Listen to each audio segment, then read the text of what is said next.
Hello everyone, welcome to my another mini blog. আজকে share করব শ্রাবণ মাসের তৃতীয় সোমবারে আমার বাবার বাড়িতে হওয়া শিব পুজোর ব্লগটা। পুজোর প্রস্তুতি পর্বে আমরা চলে গেছিলাম আগের দিন ঠাকুরনগরে ফুল মার্কেটে। আমি আর ভাই গিয়েছিলাম, গিয়েই তো মনটা ভালো হয়ে গেল এত ফুল দেখে। যদিও এখন ফুলের সিজন নয়, তবুও প্রচুর ফুল ছিল। কালকে পুজোর জন্য যতটুকু ফুল দরকার এবং তার সাথে আরও যা মা আনতে দিয়েছিল সেগুলো চটপট বাজার করে নিয়ে চলে আসলাম বাড়িতে। বাড়ি এসেই তো বসে পড়লাম ফুল গাঁথতে। কালকে পুজোর জন্য তো বেশ কয়েকটা মালা লাগবে, তাই চটপট করে মালাগুলো গেঁথে নিয়েছিলাম। পরদিন সকাল 9টার সময় ঠাকুরমশাই আসবে বলে চটপট করে খেয়ে দিয়ে শুয়ে পড়েছিলাম আর ভোর ভোর উঠে চলে গেছিলাম পুজোর প্রস্তুতি করতে। পুজোর কাজ করতে এত তাড়াহুড়ো আর ব্যস্ততা ছিল যে সেগুলো আর ভিডিও করতে পারিনি। ঠাকুরকে ভোগ নৈবেদ্য সাজিয়ে দিয়েছি, এদিকে ঠাকুরমশাইও চলে এসেছে। পুজো শুরু হয়ে গেল। এখানে হলো প্রথমেই শিব ঠাকুরের অভিষেক। ঘি মধু মাখিয়ে পঞ্চামৃত দিয়ে শিব ঠাকুরকে স্নান করিয়ে দেওয়া হলো।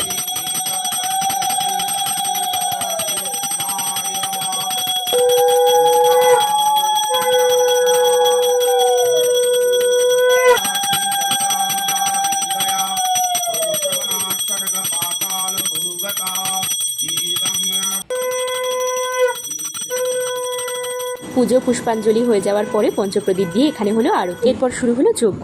প্রায় আধ ঘন্টা ধরে যজ্ঞ চলার পর বাবা আর ভাই পানকলা দান করার মাধ্যমে যজ্ঞ সমাপ্ত করলো। তারপরে আমরা নিয়ে নিয়েছিলাম এখানে প্রসাদ, লুচি, সুজি, সাবু মাখা, চালকলা, ফলমূল ইত্যাদি। তাহলে চলো আজকের ব্লগটা আমি এখানেই শেষ করছি। দেখা হবে খুব শীঘ্রই নেক্সট মিনি ব্লগে।